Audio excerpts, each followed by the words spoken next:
Hello everyone, and welcome back to Let's Play Pathfinder Wrath of the Righteous.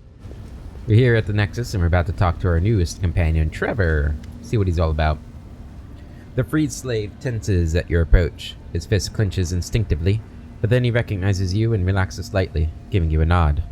Commander, sorry. I still can't get used to being free. I expect enemies around every corner, and I jump at every shadow. Why did I call you the Dire One? The very sound of his name makes the former gladiator flinch as if from a blow. He shakes his head emphatically. No, enough! Forget that mindless dog's name forever. My name is Trevor Vanek. How are you? It takes some time for Trevor to find an answer. He breathes slowly and methodically. It's getting easier. I'm getting used to having people around me again. He takes a look around and adds hesitantly. I'm not used to the quiet. How much do you remember about your life before the Abyss? Trevor looks through you and speaks in an unusually small voice. It's like a vague dream. Grapes, sun, the smell of sawdust, the church. He lifts his disfigured hands and looks at them as if they belong to someone else. I was a knight. Who am I now? What can you tell me about Social? He shakes his head. I failed my little brother. I left him for this stupid war. I betrayed everything we believed in and sunk to the very bottom of the abyss. But he never lost faith in me. I don't know how, but he managed to pull me out of there. Do you remember Marenta? She died fighting the demons. Marenta. Trevor casts his gaze down. My little devil. Let's not speak of her anymore. I'm waging war against the demons. Will you help me win it? Of course. What else is there for me? You're free. What do you want to do now? Trevor answers instantly, without hesitation. I want to go home. Should I send you home? I won't go anywhere alone. If you release Social from service, I'll go home with him. If not, then we'll fight on until we win this war. Home will have to wait. I have to go. Social? Social is holding a brush and laboring over a painting. He's clearly dissatisfied with the results so far. He tucks and tears the paper into pieces. How is Trevor now? Or you notice a wounded knight with a gaunt face wearing dirty, crumpled armor, holding a broken sword in one hand. He leans on a punctured shield with the other. How is Trevor now? I don't know how he's ever going to be the same. It seems unlikely. Sometimes he screams in his sleep. Sometimes he sits for a long time, staring straight ahead at nothing. I pray to the goddess, asking her to ease his suffering. But still, it's him. My brother, alive, albeit wounded in body and soul. Take Trevor and go home with him. I don't want to see any of you in my party anymore. I might do that. Obviously not when we're in the Abyss, because how's he going to get home, right? I guess Manorak might not really care, but... yeah. Now's not the time for that. Maybe once we get out of the Abyss, we'll send them home. I think that makes a lot of sense. You follow.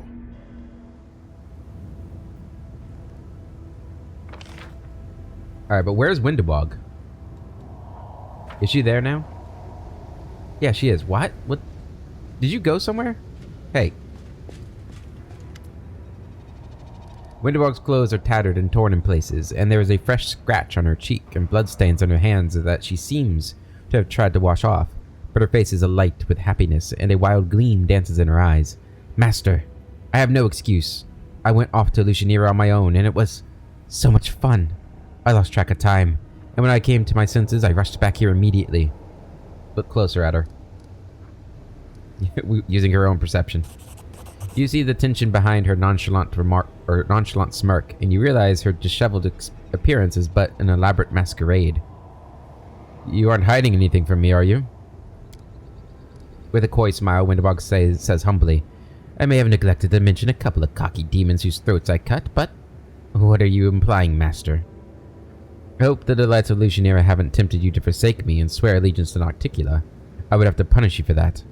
Nothing. Because if you had decided to defect to, let's say, Savamalek, I would have already killed you. Hapzamariah's servants are skilled at luring people into treachery, but you're no traitor, right, Windewog? Let's go, Hapzamariah. Join them. After all the defeats we inflicted upon them, Master, why would I switch to the losing side? Windewog looks at you warily as she doesn't understand. Where'd you go? First, I visited the 10,000 Delights. That place is a true kingdom of pleasure. The demons who work there are willing to do anything, literally anything. Wine flows like water, and the incubi. Oh. And then I got into a fight with some jumped up tiefling, and we were thrown out. We went to watch gladiator fights. I bet, I lost, and I think I killed someone. At least I still have my money. Then there was something else. Next thing I knew, I was in a scummy little place called the Bad Luck, and that's when I left to rush back to you. Windowrog stretches gracefully and shamelessly, like a cat that has been caught stealing food. Next time I'll take a finger for every day you're unaccounted for. Got it? We all need to have some fun. Let's just forget this and move on. Something's not right. How about I kill you just in case? Next time, I'll take a finger for every day you're unaccounted for. Got it? Windowrog drops to her knees. I understand, Master. It won't happen again. Have you recovered from the fight with Savamalik? Yes, Master. I'm already better. When we meet again, I will be ready and won't let him cloud my mind. And then I'll spill the blood of that so-called creator of mongrels, so my fellow tribesmen can share in the demon's might. That's it.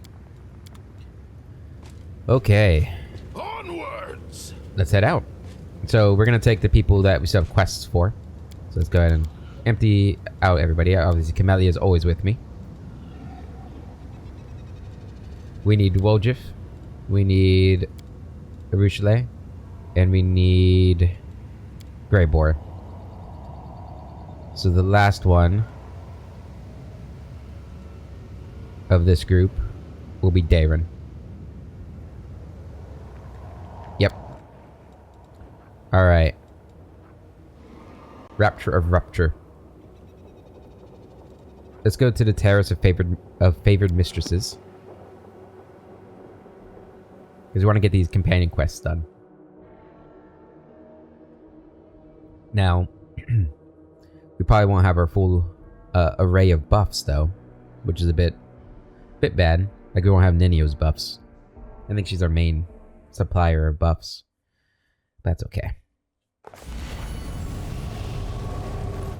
Also, you guys just won't be as well equipped in general. But we can give you some stuff here, probably. We can give you some armor. That's probably it. Yeah. I don't have a better bow for you. You're using... Ooh. That's not great. And then Woljif. You're probably not too bad. Cast a spell, fire, electricity, or cold. That spell deals 1 point of... Yeah, I like this one more.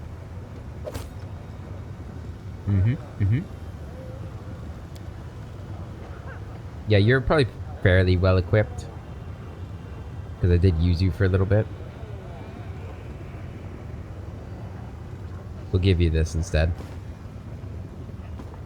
Get those resistances up.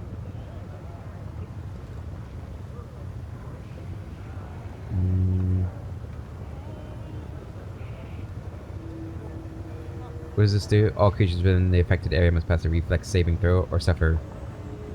Oh, that's actually really nice. Yeah, never mind. You need to use that, though. And then... Oh, it's just you two. Yeah. Everybody else is the same. Although you got dexterity drain on you. Let's get rid of that.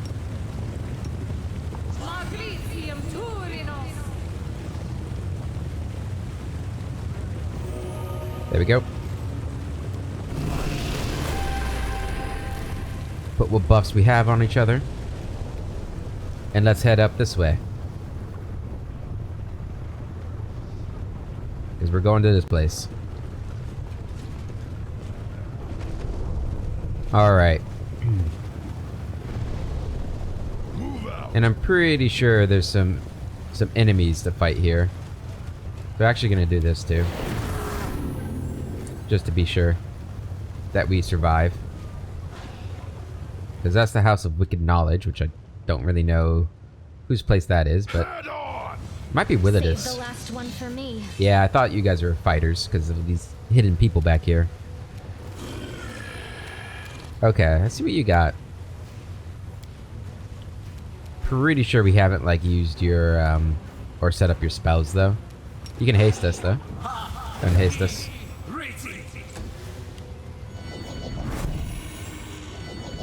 No! Oh, that's frustrating. Kill him. My way. Don't kill her, though, please. Tactical disappear. Great start, great start. Victory. Wow, we're getting completely wrecked here. Insight. Yeah, this is bad. This is only enemies, right? Yeah. Oh no, that was a waste.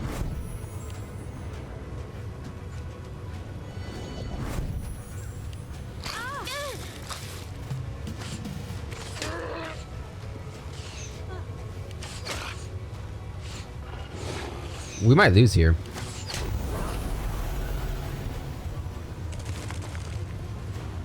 So the rumors were true. You're really here. The hand of the inheritor. Uh-oh.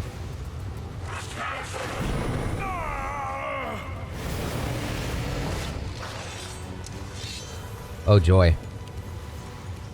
Yeah, this is good. This is great. Everything's fine. Should probably have that going. Do you not have this? In your offhand or something? I don't know. I forgot you needed to do that. Didn't mean to attack her.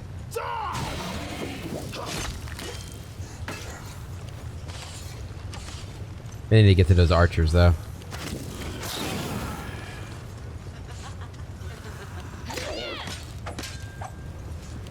Okay.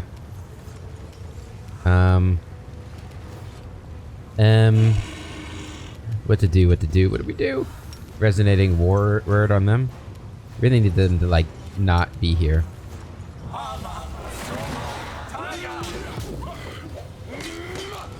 Plan went awry. Damn.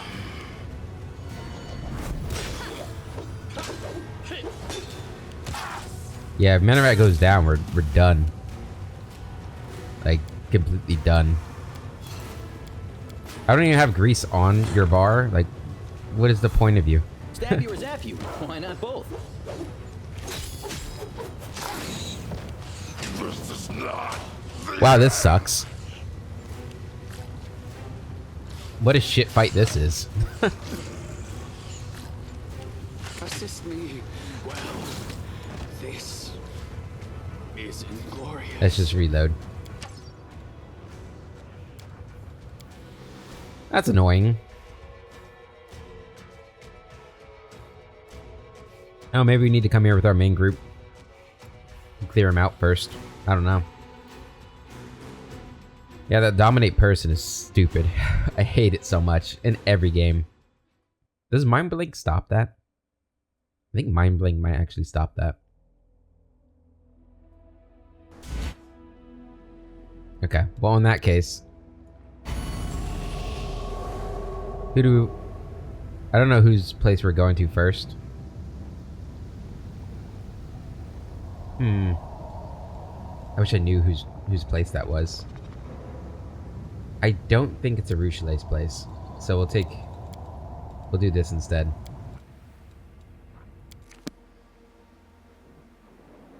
Like I think we know the name of her place. It's like Dalmatian Manor or something.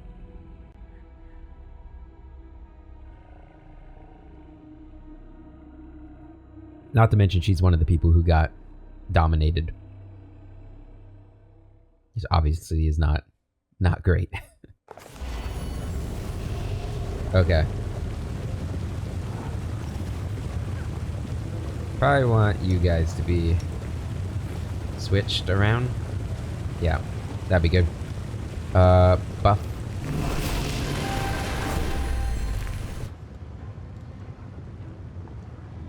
We get +8 on those saving throws. Okay. Let's get moving. And maybe we'll save the Inheritor from not being got now. I wonder if that always happens in this particular fight. Or if it's just like, if it happens a certain number of times, he gets found out. Probably the latter, huh? Move out. Rules Go ahead are and made just to haste be us now. broken. That way you don't have to waste it. Let's make this quick. Here comes the fodder. Go and feast and then clean up after yourselves. Okay. Probably should have,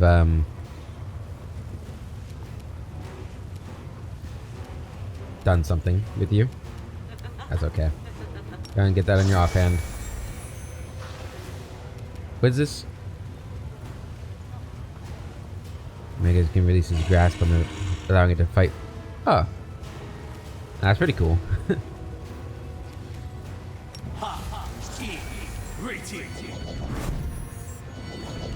Come on, resist. That's what we're talking about. Much better. Much better. Hit him with that. This pain is excruciating.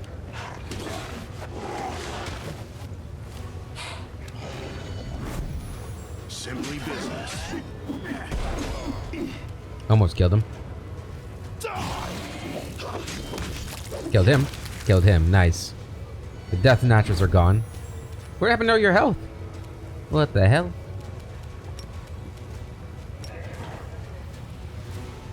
Why can't I key shout him? Immune? You guys aren't very cool. Step up. Good damage on all of them. Cover me, all right?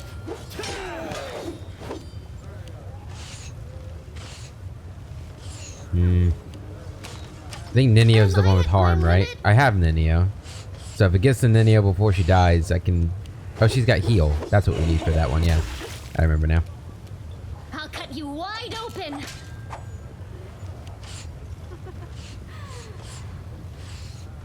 Alright. I can't charge them? Okay. It's your time to cease to exist. Oh, I didn't even see that person. All works out in the end. Huh. Can't hold them either. Are they like immune to magic? Weird. Alright, go stab them then. This pain is excruciating. Go ahead and heal her.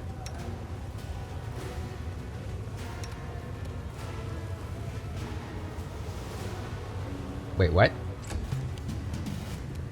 Stab you or zap you? Why not both? Did it not work? Huh. At least they're still targeting her, even though it's very hard to hit her. The spirits demand your blood. Alright, Grey Boar. There you go. Can you charge? Yeah. There we go. Now we're ripping them apart. I will see to your demise. Horrible rolls. Need this obstacle. Much better. Distract them for me. Good damage there. Am I at my limit? Getting there.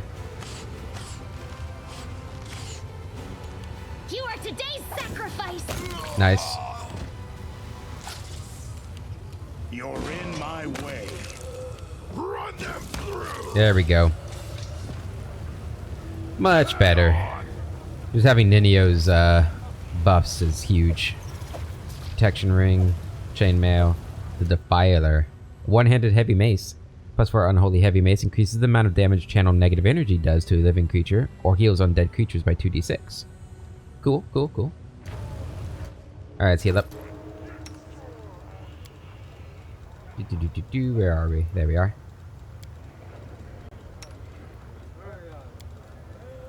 And yours are down here somewhere. It's really unfortunate that it doesn't work. There we go. Alright.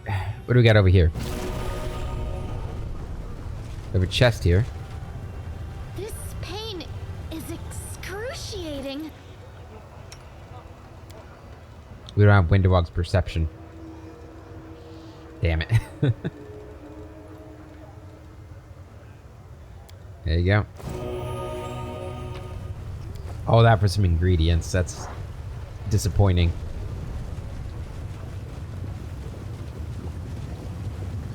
We got a portal up there. I lead, you follow. Ooh, some dinosaur bones. Nice. Alright, and we have one of these things again.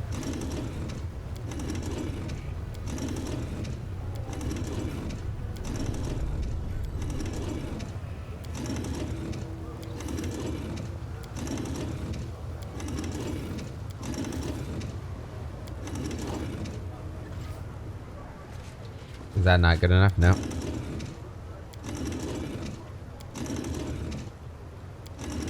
Hmm.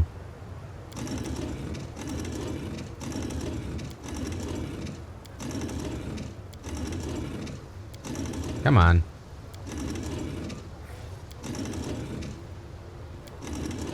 I think it is supposed to be down, isn't it?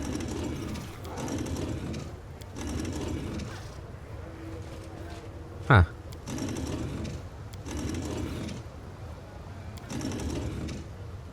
Onward. There we go.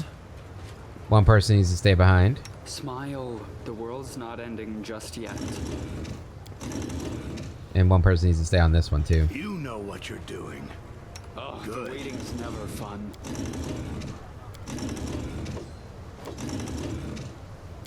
I'm sure there's like a better way of doing this, but I don't know it. Missed me already. Oh, I think we were just like, we had it upside down was the problem. I see. Are we ready to move out? Then you stay on it. Oh, skip the pleasantries.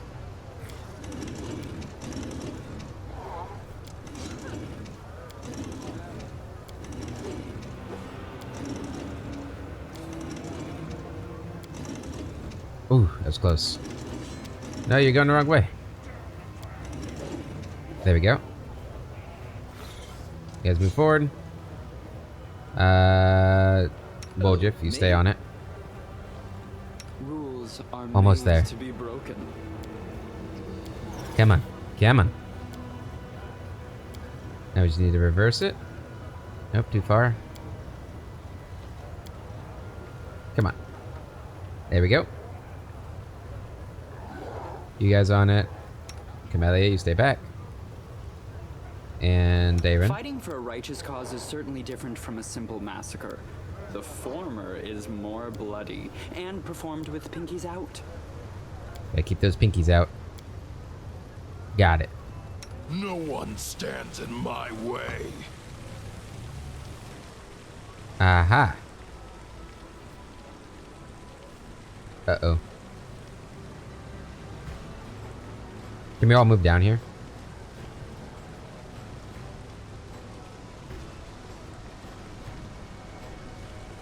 Move out. Everybody failed it. God damn it.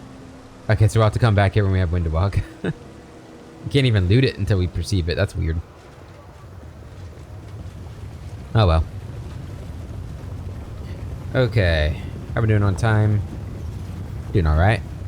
Doing alright. The House of Wicked Knowledge. Okay.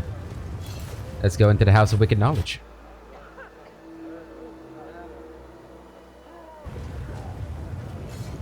Okay, so this is Willidus. The lock is familiar. These locks are used by monster traders from Katapesh, who want to ensure their most powerful beasts stay in their cages. It can't be forced, but one delicate twist of a knife and... done. A hunt is a clash between the hunter's cunning and the shrewdness of the prey. When the prey expects a trap, the hunter's acumen is put to the test in trying to subvert such expectations. Willidus has proven he understands this fundamental principle. The commander bursts through the front door and freezes. For all the tales about the mansion supposedly becoming a citadel, no one is there to assault the unwanted guests. There are no flying arrows, no chilling battle cries, and the expensive furniture hasn't been turned into makeshift barricades. The commander and his companions carefully examine the luxurious antechamber. There are two doors leading deeper into the mansion. One bears a symbol of a mirror, and the other a symbol of a knife. There is a bloody pigeon feather in front of the doors, and a note that contains two words. Welcome, assassin. The commander recalls that the bloody feather is the symbol of Shax, the Blood Marquise. This demon lord is infamous for luring his victims into labyrinths full of deadly traps. The door slams shut loudly behind him. The commander decides to leave the mansion, enters the door with the mirror symbol, opens the door with the crooked knife symbol. Sure. They say that pets reflect the character and disposition of their owners. If this is true, then the lord of this mansion has a truly cruel and perverse disposition. The commander enters a spacious cellar filled with scattered bones and cages. All of them are wide open, and the creatures they once contained are freely roaming the room. They've all come from different planes. Some are monsters, some are mere animals, some are intelligent species. Yet all of them shamble around aimlessly. They pant loudly, and drool drips from their slack jaws and open mouths. Their horribly mutilated and scarred heads provide evidence as to the reason for this behavior. A merciless surgeon has opened their skulls and taken out most of their brains, leaving only the bits that govern their most base instincts, such as hunger. And these creatures are very hungry indeed. The commander decides to scare them away, stealth by, or trick them. Okay, we're gonna scare them. Manorak bursts out of the shadows with a spectacular leap and lands in the center of the room, where he draws his weapon and quickly puts several of the closest monsters out of their misery. He produces such a wild and bloodthirsty howl that even these mindless wretches are shaken to their core.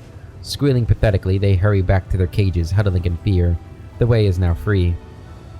3 doors lead from this dark cellar, and its oppressive stink of blood and decay. The commander decisively reaches out for the one marked with the symbol of a pair of scales. I don't know which one is the right one, so... No matter how gleefully the lord of this place mutilates flesh, he is first and foremost a scientist. And a scientist, by definition, is a madman who can put to shame any giggling maniac with a knife. Therefore, it comes as no surprise that his laboratory is furnished with care and order, and there is no hint of the tawdry luxury found in the other rooms. There is a multitude of flasks and vials with potions resting on the tables, and the cupboards are full of jars containing brains of all shapes and colors. As soon as the door closes behind the commander's back, a huge silvery autoclave opens, and a wheezing clang, emitting a wave of foul-smelling brine. A hideous homunculus, covered in glistening slime, crawls out of the autoclave. Its liquid, malleable body constantly grows new limbs, eyes, and mouths, absorbing the bits and pieces it no longer requires. It seems the monster can't decide what shape it should take. It stares at the commander with malevolent intelligence. It seems it has better mental faculties than most alchemically produced creatures. The homunculus giggles repulsively as it grabs a vial full of acid and aims it at the commander's head. The commander starts throwing flasks of potions at the homunculus while trying not to touch any really dangerous substances. Attacks the nimble monster, hoping to corner it and finish it off. Scare it off. Sure, let's keep scaring him off. Manorak takes a deep breath and produces a frightening roar. The homunculus wails in 3 different voices and flees rapidly. Its multitude of thin little legs meld to produce 2 stout muscular ones, before turning into the flexible tail of a snake. The homunculus finds a narrow hole and crawls inside it. It continues to whimper as it peers out with its saucer-like eyes. Stepping over the wreckage of expensive lab equipment and shattered glass, the commander pauses before the 3 doors and eventually chooses the one with the symbol of a full moon. The commander enters a magnificent bedroom and ends up knee-deep in a seemingly bottomless pit of soft blankets, fuzzy rugs, and plump feather beds, and other covers of all sorts and shapes. They allure and promise the sweetest dreams if only Manorak would lie down and close his eyes. It's a dangerous temptation. Anyone who allows these fluffy killers to put them to sleep won't wake up ever again. They will crawl over their victims, piling up around them, and then suffocate and smother them to death. Carving through a feather bed with his blade, the commander sees glistening flesh and a thick ichor oozes out from the rend in the fabric. Yet no book has ever mentioned such strange, bizarre creatures. The commander can only guess that this is the result of a strange experiment of some predatory swarm organism that disguises itself as something harmless, and then preys on those it lures close. The commander decides that the best decision would be carve a path through the room using his blade, start a fire, and escape from the room using the flame as a distraction. or find and destroy the leader of the strange swarm. Carve a path. A blade makes short work of the stubborn fabric, revealing muscles and sinew hidden underneath. Manorak clumsily but desperately hacks at the encroaching mass like a butcher carving up a carcass. He fights his way through the sea of shuddering flesh toward the exit. 2 doors with different symbols lead from the master room. The commander decides he would rather take his chance behind the one with a blazing fire. The commander finds himself in a long stone passage. No traps are triggered by his careful steps, yet at the end of the passage his vision grows blurry. The illusion of safety falls apart like a house of cards, revealing an endless fiery field, ashen mountains, rivers of lava, and magmatic volcanoes. Hot wind scorches his face. It is not difficult to conclude that this deadly place is the elemental plane of fire. Ash and volcanic rock trembles beneath the commander's feet, but walking on it seems safe enough for now. The only escape route is the distant 3-way arch of rough-hewn stone containing the 3 familiar doors.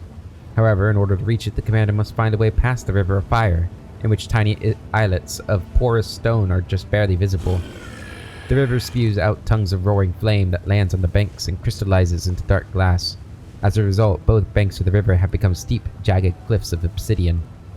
There's nothing left to do but jumping from islet to islet, cross using rocks scattered about the place, to walk along the banks looking for a ford, guided by his knowledge of interplanar travel. Let's use Knowledge World. Manorak oversees the bridge construction. Soon the river of lava is dammed up with a flimsy makeshift barricade of black rocks pulled from the banks. Molten lava licks at the obsidian dam, rising higher and higher, and threatening to overwhelm it altogether. Yet Manorak is a capable builder. The flimsy dam collapses only after the fiery river has been safely crossed. After reaching the stone portal, the commander has to decide which of the 3 doorways to enter. The boiling cauldron. The commander walks into an enormous kitchen. There are massive cauldrons with shiny polished sides, and a tiny green flame flickers within a magical oven. The aroma of delicious spices beckons from the countless cupboards and shelves that line the walls. However, as soon as the commander enters the room, the cauldron's lids fly up in the air, blown off in powerful explosions. A nasty grayish-pink slime oozes out of the open cauldrons, swelling up like dough. The slime flows down onto the floor, gathering up into massive clotted clusters, which then begin to crawl toward the commander. Manorak has never seen or read about such creatures before. It is reasonable to suggest that this was the outcome of a complicated and perverted magical experiment. This carnivorous slime was captured in a cave, subjected to magical transformation, and fed entirely with brain tissue. Alright, search the room. Search the kitchen for a poisonous concoction. Or decides to burn the monster in the magical oven. Gonna use that. Manorak quickly uses the magical sigils controlling the oven to turn the small fire inside it into a roaring green flame. Manorak hides behind it and lures the slime right into the open oven. The monster fails to perceive the threat of fire and crawls inside, instantly beginning to bubble and boil. In a matter of moments, all that remains of the creature is a suffocating stench that still hangs in the air. After meticulously examining the food on the undisturbed shelves, the commander decides to rest. He takes the opportunity to recuperate and bandage his wounds. It is thinking ahead, rather than rushing forward recklessly, that separates able tacticians from those who rashly press on and perish. 2 doors. Let's go through the full moon again. Yeah. The commander gazes on a familiar bedroom where the floor is buried under a thick layer of rugs and hides. They are full of tears and rents, signs of the recent battle. Sensing the vibration of footsteps, the sea of covers and blankets ripples and moves, inviting its prey to walk a little further, promising rest and a deep sound sleep. All the commander has to do is throw himself into the soft embrace of the pillow and blankets, and he will be buried deep within them, swallowed whole. Alright, start a fire this time. Huh. The lamp that the commander has torn from the wall explodes, and burning drops of oil rain down on the rugs, setting them alight in seconds. Soon the entire room is aflame. Rugs and blankets writhe in agony like living creatures. They crack and burst open, spewing hot blood. The sickly sweet smell of charred meat fills the room. Trapped in the terrible fire, Manorak keeps his nerve and discovers a route to safety while avoiding the scorching flames. Alright, blazing fire. Let's just jump across. Manorak spots several tiny islets in the river of lava and deftly jumps from one to another. Avoiding the scorching caress of the boiling magma, he manages to reach the other side of the fiery river and climbs up the steep slope. A rod. The door doesn't budge. The commander forces it open with his weight and enters the small hall where the dangerous expedition first began. The cozy, comfortable setting is in no way hints at the nightmares that awaited the commander inside the mansion. The door outside is wide open, and through the doorway dark figures can be seen clutching weapons. All of this was nothing but a warm-up. The final decisive battle is still to come. The commander prepares for a fight as he steps outside the accursed mansion. Hi.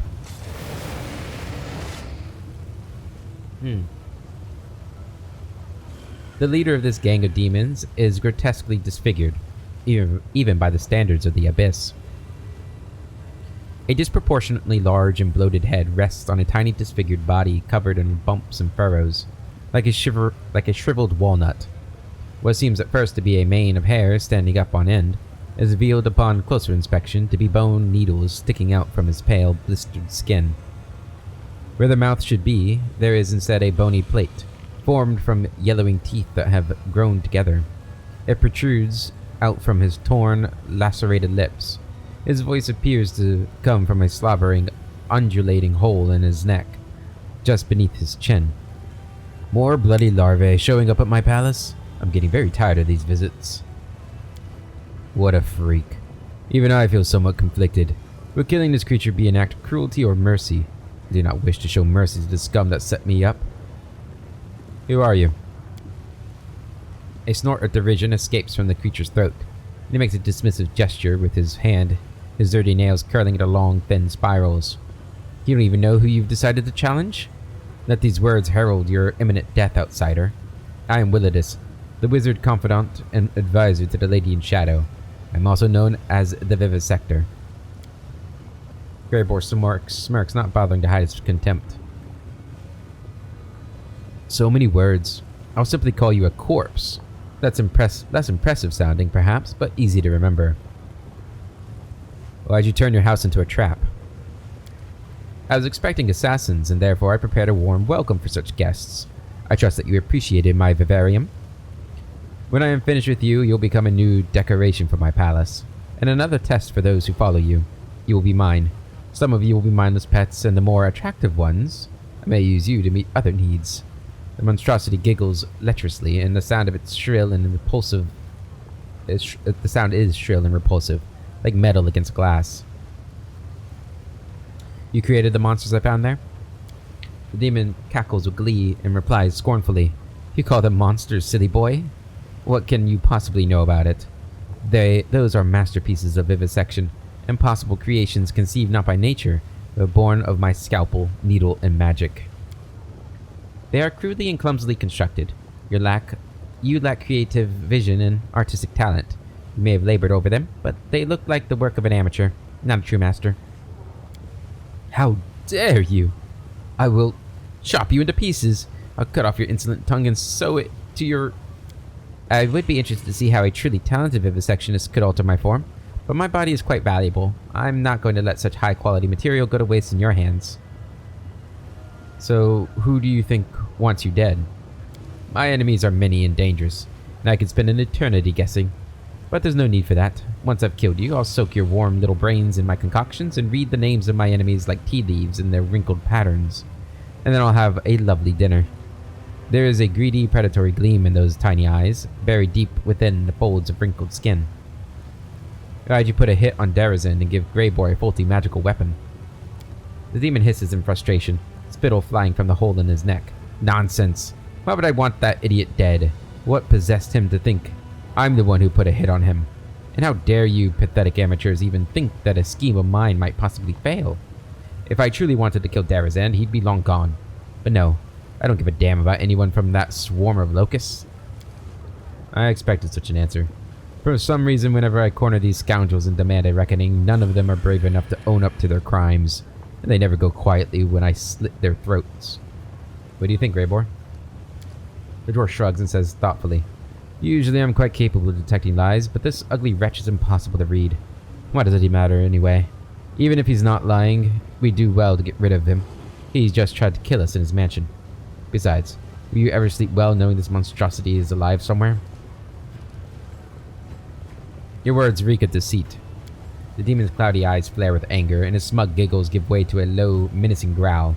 Soon we shall find out what your tiny, ridiculous, worm-eaten brain smells like. Kill him! The dwarf grins ominously, and as he looks at the demon, there's no mercy in his eyes. I won't lie, I've been waiting for this moment. Tomorrow morning my reputation will be spotless once again. Sweet dreams. Can we retreat already? No, we cannot. But you can provide us with a haste spell. And then go ahead and do that. Well, they are just lined up for this, so go ahead and do this. Give some damage right away, and then step up.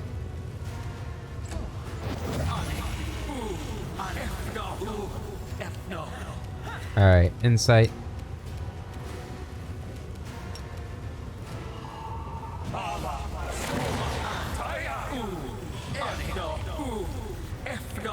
And they just lined up for you, so that's good. Go into a rage and kill.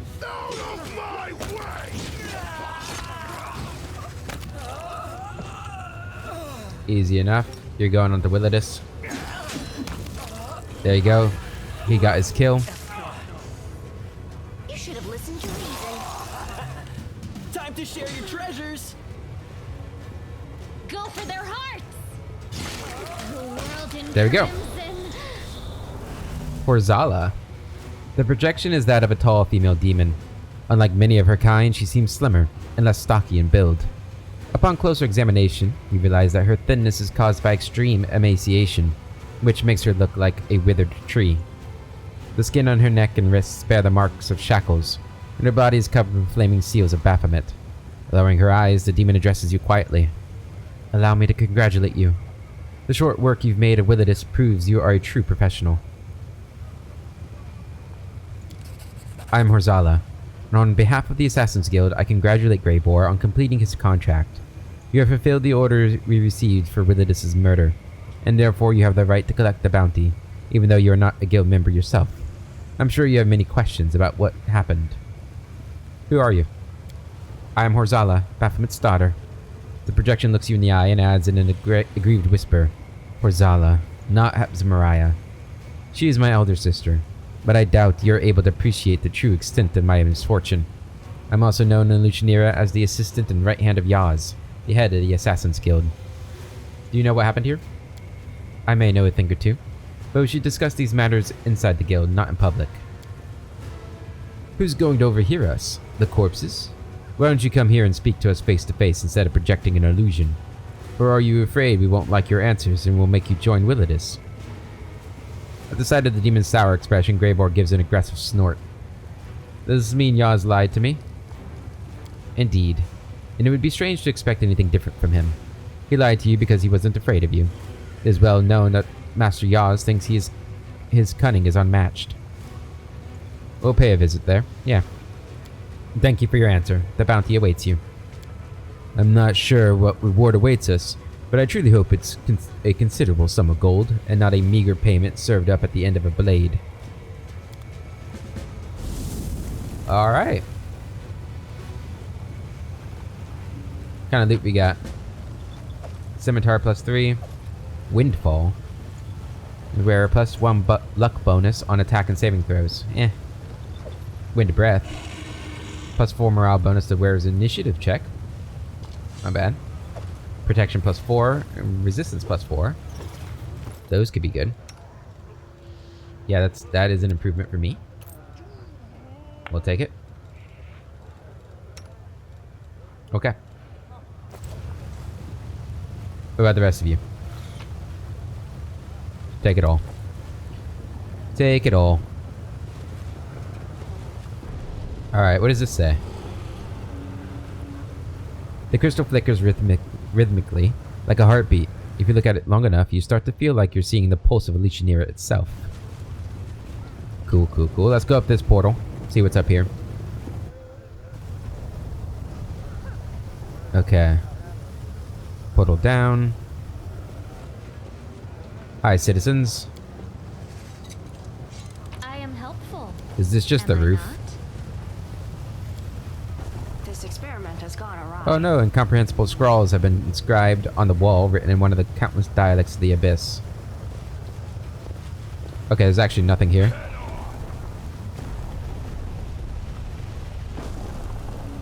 That's a bit disappointing.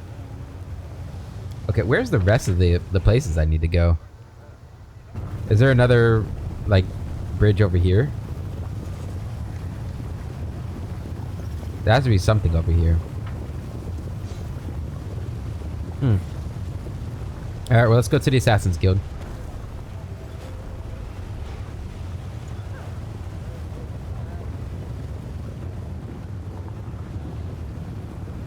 Wonder what the quickest way there is. Probably through the flesh markets?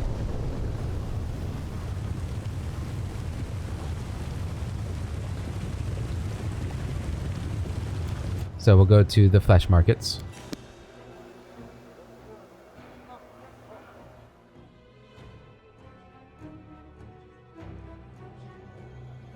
Man, there's a lot of talking in that last section.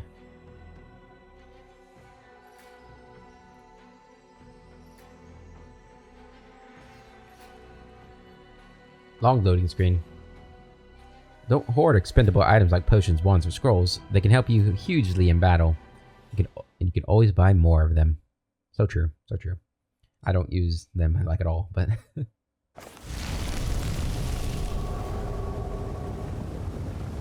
but to be honest, why is that? My keyboard's not working. The hell? There we go. That was weird. Onwards!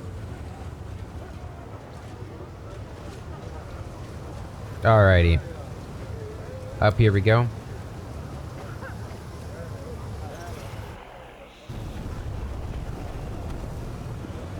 And then Yaz is right over here.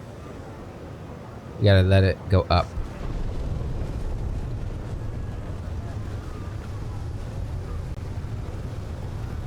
There's our door. One of the coolest places, I think. How it's hidden like that. I really like that. The demon's lips curl in a satisfied sneer as he greets you loudly. Look who's here! It's the arrogant Galarian who disposed of our poor Willidus. He catches your eye and frowns slightly, giving you a pointed glance toward his bodyguard. You aren't about to do something really stupid and start a massacre here, right? Can we just talk? Tell me the truth right now. Yaz raises his hands apologetically. Several rings glitter on his fingers. Fine, fine. I was the one who actually gave Greyboar's assignment. I needed to light a little fire underneath this cauldron where so many minions of demon lords are being mixed together. I ordered him to murder those demons in Canabras, and I put a hit out on Darazend. Although that ugly idiot didn't bother me at all. But he was an ugly idiot indeed, and a vengeful one to boot. That's why I gave Greyboar dagger that was only supposed to wound the Valor, and that is why using Willidus' name was so important. It was the perfect hand of cards. Darazend survived after suffering a painful, humiliating wound by a mortal's hand. No offense, of course. The Valor couldn't simply let that go, and so he started a vendetta against Willidus, dragging other Desgarites into it. And that was my goal all along, because Willidus was my real target. A target that was very difficult to reach. Yaz seems to revel in his own cleverness. He smirks and smiles with smug satisfaction. The dwarf gives a grim chuckle and whispers loudly enough to be heard. People like you are why us assassins have such a lousy reputation. No respect for assignments. You use me to commit a contract killing. It's disgusting. Your plan was impressive. The demon nods smugly and glances at you approvingly. When I first met you, I sensed that you were shrewd in such matters, and knew a thing or two about villainy. Greyboar throws up his hands with a chuckle. I have to admit, it was masterfully executed. This horde thing is one of yours, isn't it? Horzala? Yes, this little demoness is one of my most useful servants. Besides, it's so prestigious to have a daughter of Baphomet working under you. Yaz glances at the horned demon with a mix of condescension and possessiveness. She stares fixedly at the floor. Yes, master, I am your servant. For a fleeting moment, you notice a shadow of angry displeasure cross her face. A spark of fear flashes in Yaz's eyes, like a boy who realizes he's gone too far when testing the patience of his parents. You're the head of the Assassin's Guild. Why don't you send your underlings out to Willidus? Yaz grimaces slightly and replies with visible displeasure. Who says I didn't? I lost a number of capable killers. He collects himself quickly and the arrogant smile returns to his face. Yet, as you can see, I found a more elegant and economical way to execute this plan. I won't lie to you. This kind of plotting makes me very proud of my own guile. My assistants made sure that every larva in the city knew about the bounty on Willidus' head. I knew that Greybor returned to Lucianira and decided to use him once more. Just like poor Darazin, he had no idea he was merely a pawn of mine. Just as I envisioned, you didn't linger and paid Willidus a visit. I had no doubt that paranoiac would try to kill anyone who crossed his doorstep, but I expected you to overcome him, and I was right. Greybor snorts derisively. I thought your guild had the best contractors. After hearing your story, they sound like amateurs to me. Why'd you do all of this? For money and power, of course. This has been my primary motivation for many years now. Somebody wanted that old woodlouse dead, and clever Yaz has fulfilled their wish, with the expectation of being showered in privileges and treasures. You're getting a share of those privileges and treasures, by the way. I trust you're not going to refuse the reward provided for freelance operatives? Trust me, the sum is considerable. Yaz turns his attention to Greybor and adds, I haven't forgotten about you either. You'll be rewarded in proportion to your truly astonishing lethality. Oh, I'll take the gold, don't you worry. Whoa, 100,000 gold, damn. The demon flashes his perfect sharp teeth and then snaps his fingers. Suddenly, a thick purse appears in front of you, smelling of exquisite perfume. I had no doubt we'd come to an understanding. After all, we share a common language, the language of gold. Since it was my reputation that was damaged as a result of this plot, I consider it fair to lay claim to 20% of the total fee. Sure. Greybor nods and gives a grunt of satisfaction. I appreciate your integrity when it comes to business, Menarak. Yaz's eyes gleam. He cocks his head haughtily as he continues loftily. However, gold is but a modest gift to whet your appetite. What I offer you is so much more. As you may have noticed, Lucianira is in constant flux. The number of Nocticula's loyal servants, the pillars of her reign, is steadily decreasing. Power abhors a vacuum. It wants to belong to someone, and someone's greedy hands are already reaching out to take it. There's a change coming, and I intend to use it to my advantage. Join me, and we shall triumph together. What say you? What exactly are you suggesting? Yaz gives a mysterious smile and shakes his head. You'll find out when the time is right. For now, all I can say is that it will include a lot of blood, violence, and betrayal, but the reward will be worthy of a lord. I'll tell Nocticula that you're plotting against her. The demon sneers, toying with a luxurious ring on his finger. There's a quiet menace in his voice when he speaks. Those are dangerous words. As I'm sure you can understand, I can no longer let you leave this place alive. Yaz turns to Greybor imperiously. You there, dwarf. I offer you a place in my guild if you kill this Galarian right now.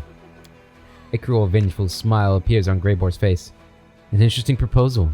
But this Galarian has paid for my services in advance, and when I accept a fee, I make sure to finish the job. Yaz dismisses you with one contemptuous, glance, and his haughty voice drips with disdain.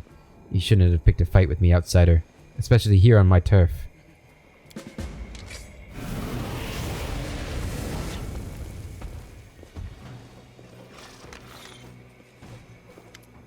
Yaz crosses his arms contemptuously. He does not even touch his weapon. So you want to fight me, outsider? What makes you think you deserve such honor? Yaz looks at the assassins crowding in the hall. Hear me, all of you. Whoever brings me the outsider's head will receive a generous reward and become my personal bodyguard.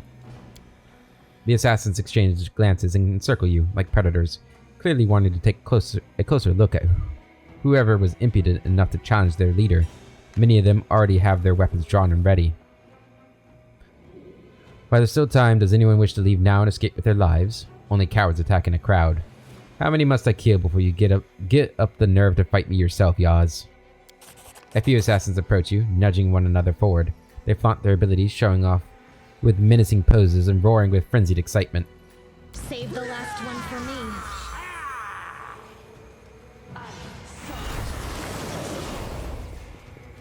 Did that work? Oh man. That's annoying. Key shout. Nenio. Go ahead and try and put this one to sleep. Good. I'll cut you wide open. Thank you for amusing me. You had your chance. Good.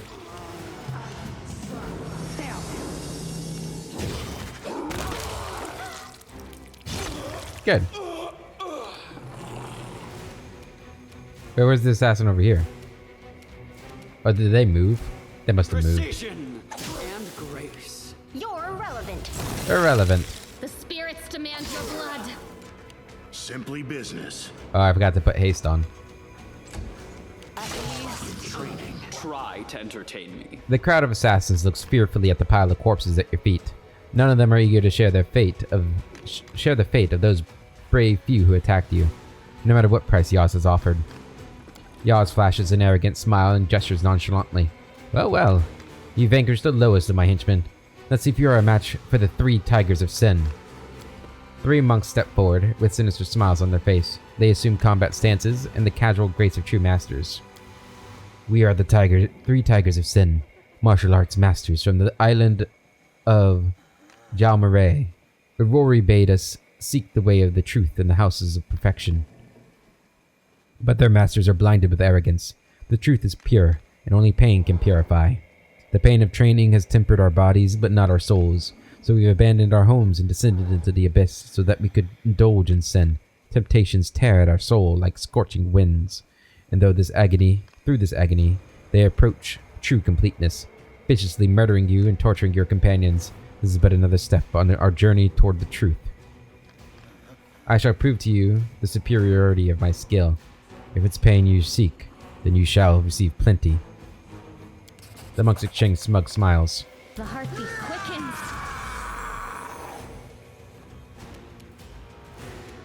Alright. Put him to sleep. Good. Move over here. We're gonna haste.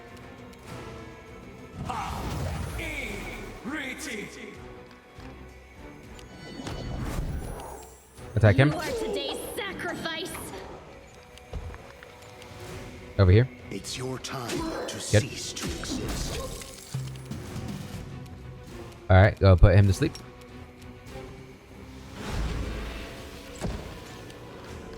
I'll make short work of this. Alright, kill him. Go for their hearts. Can you, could a girl over here? Yep. Killed him. Manorak, kill him. The last of the monks folds his hands in a respectful gesture, even as he coughs up blood. It was a worthy fight. I bow before your mastery, my lord. These final words, the monk goes limp. Yaz snaps his fingers with a grunt of frustration. It seems Golarion is populated by weaklings. Boulder, Blood, Moon. Deal with this insolent upstart. You now face a giant demon with bulging muscles and a succubus dressed in dramatic scarlet attire. Crimson sparks curl and flicker around the tips of her long nails. The succubus stares you down with her crimson pupilless eyes. I don't know who you are, or where you came from, outsider, but your journey ends here, in the light of Blood Moon. You shall pray to her. Pray that your agony comes to an end quickly. But Blood Moon knows no mercy. Better drop your weapon and run, nameless boy, although he won't run far. Succubus gestures to the hulking demon and he flexes his muscles, making him seem even larger. The more you taunt me, the more agonizing your death will be. Let's prove their logic is lacking.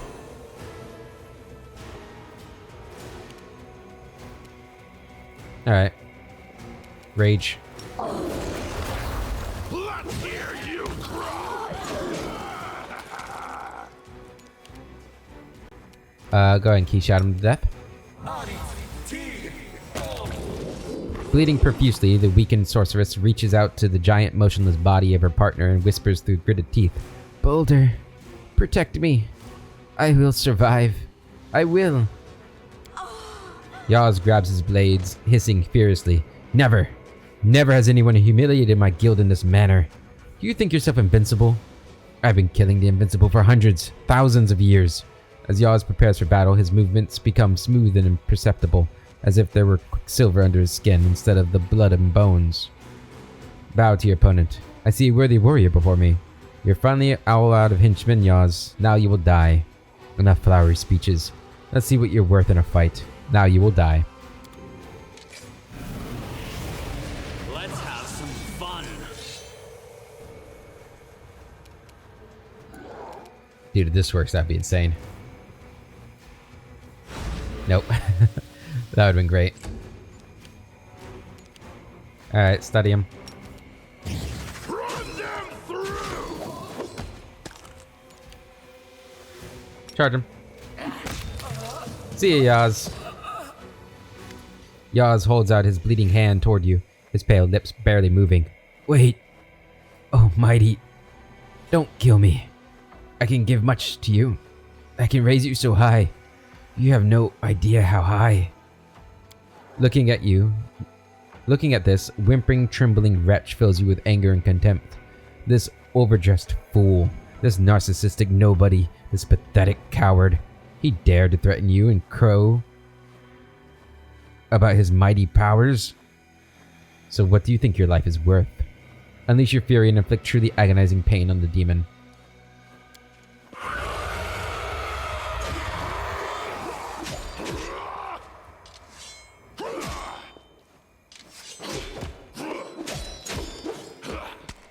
A single blow would be enough to put this pathetic piece of meat out of its misery.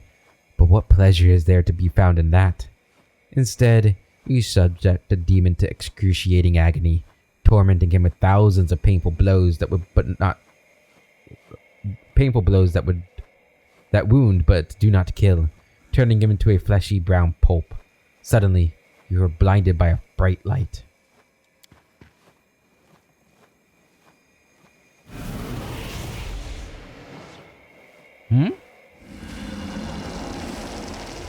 A flickering light envelops Yaz's body and he disappears.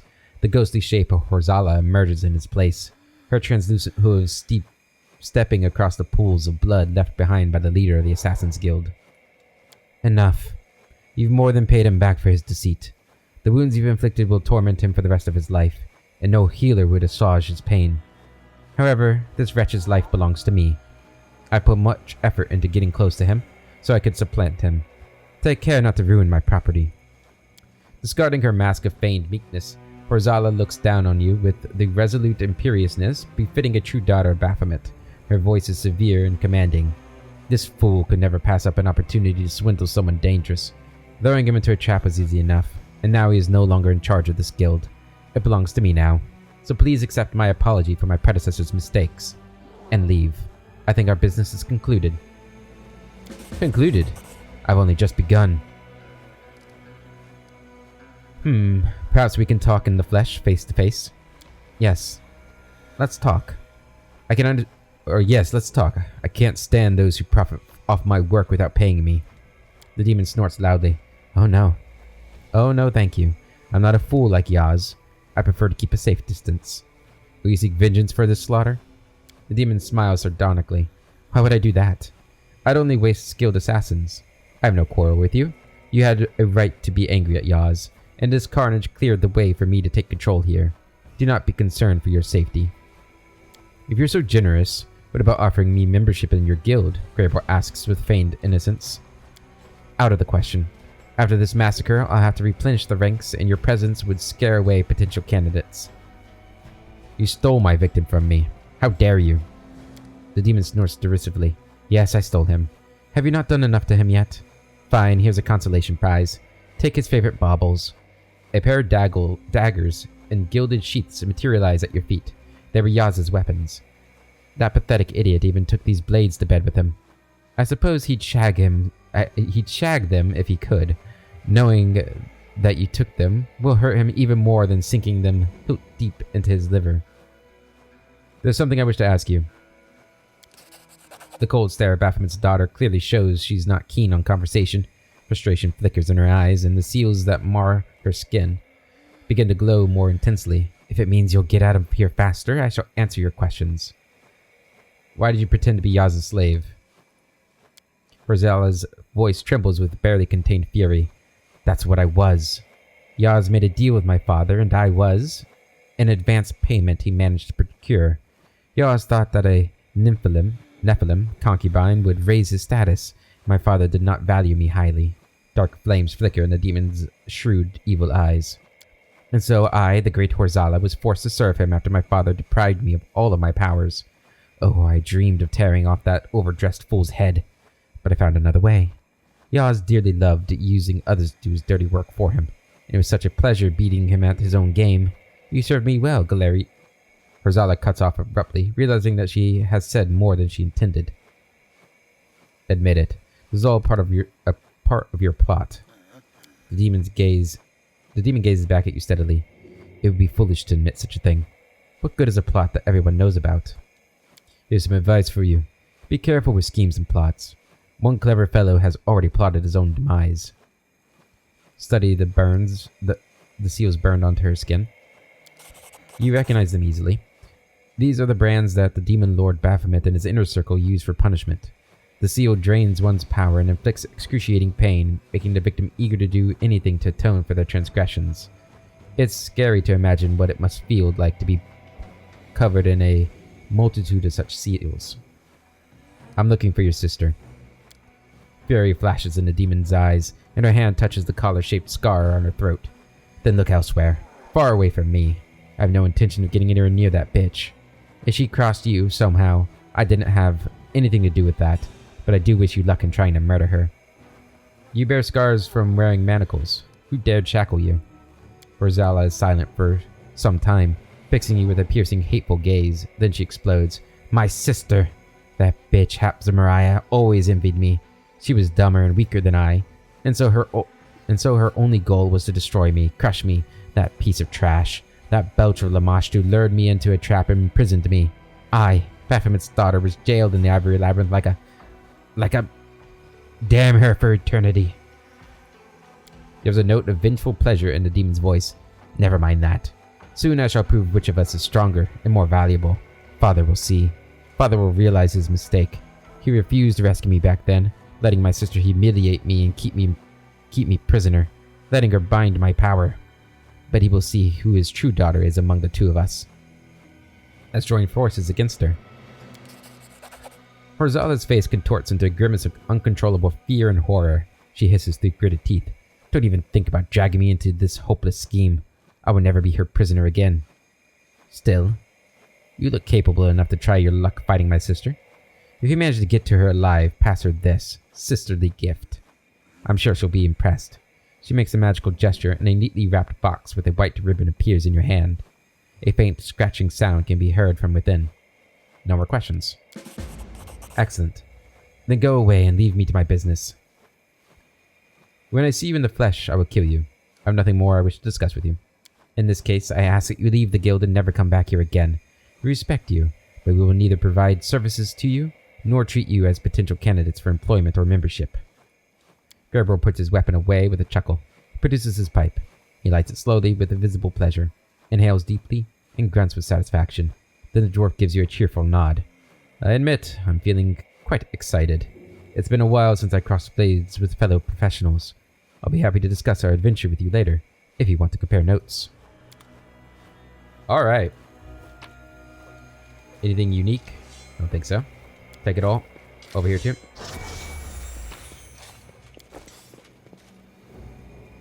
Alright, and what were those daggers we got? Cruel Fate. Is it just that one? No, it's Cruel Fate and Merciful Fate. Whenever the wielder's +5 Cruel Bleed dagger lands a first hit against a new enemy, that enemy must pass a Fortitude save or become vulnerable to piercing damage for 2 rounds. Bleeding dagger deals... Living Bane dagger deals an additional 46 piercing damage to bleeding enemies on a successful hit. In addition, whenever the wielder delivers a coup de grace, they gain +2 morale bonus on attack and damage rolls for 1 round. Those are pretty cool. I like those. Alright. Let's go and leave, and I think we're gonna end the episode here, guys. In the next one, we'll go talk to Grey Boar, and then we'll maybe go to the palace or go to the Ardent Dream or something, because I don't know where else to go at the moment. So, but until then, I hope you all have a wonderful day, and I'll catch you later.